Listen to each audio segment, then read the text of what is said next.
So the Oklahoma Sooners got a chance to flip one of the biggest prospects in college football in Isaiah Gibson.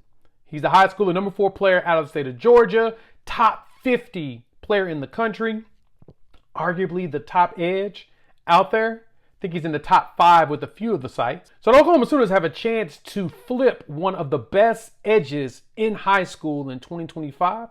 Isaiah Gibson has just talked to Chad Simmons over at On3. Stated that he's taking some visits. Oklahoma's at the end of that list. So he'll be coming to Oklahoma at the end of June. And so we got to talk about what's Oklahoma's chances of actually landing a player like this and which school is really, really terrified at what Oklahoma has to offer. Let's dive into that.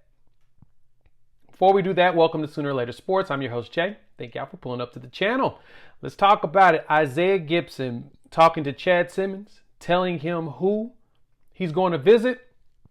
And at the end, I'm going to tell you who's nervous about this Oklahoma squad potentially walking in and stealing them. And so let's talk about Isaiah himself. He comes in here 6'4", roughly 240 pounds of man. Dude's a beast. Big, broad-shouldered, like a really good edge. Comes in nationally roughly at what? Looks like he's about 36th on the consensus for On3, composite top 60 player in the country. One of those players that is a game changer and it could potentially make things happen. And so Oklahoma's going to be getting their shot at having that conversation about coming here and joining the edge men, being part of what Oklahoma's building, especially in the SEC. And so he's got some good visits lined up. This is who he has coming up. He'll start from home in Georgia at the end of May, make his way over to South Carolina, hit up Auburn.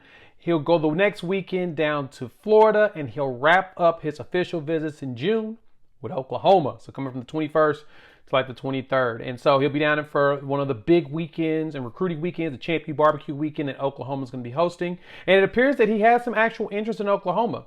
Now remember, Gibson is a USC commit. He committed on his visit at the couple months ago.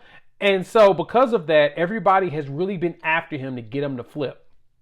No shade to be thrown, but this is a tradition as old as the game itself when it comes to the head coaching staff and regime over there at USC. Not USC as general, but the staff itself. Players flip a lot. They'll commit early, change their mind midway into the end. And that's the one thing I appreciate about this staff is player can get hot and bothered and excited and want to commit, and they'll tell them, if you're going to take more visits, don't commit. Let's actually commit instead of saying we're committed. Do the actual commitment. And that's something that we're big on. But Gibson is one of those players you got to go after, right? He's committed or not, and he decides to, take some calls. You have to go after him, man. Because, watching him in his film, he's a beast. Gets around the edge. He's powerful. Runs through blockers. He tossed the running backs around. He gets to the quarterback. He's one of those players that could be a potential game changer. Hence why I know Georgia is heavy on him, and so is Auburn. They want to get that kid in-house because you get him in the crib, guess what?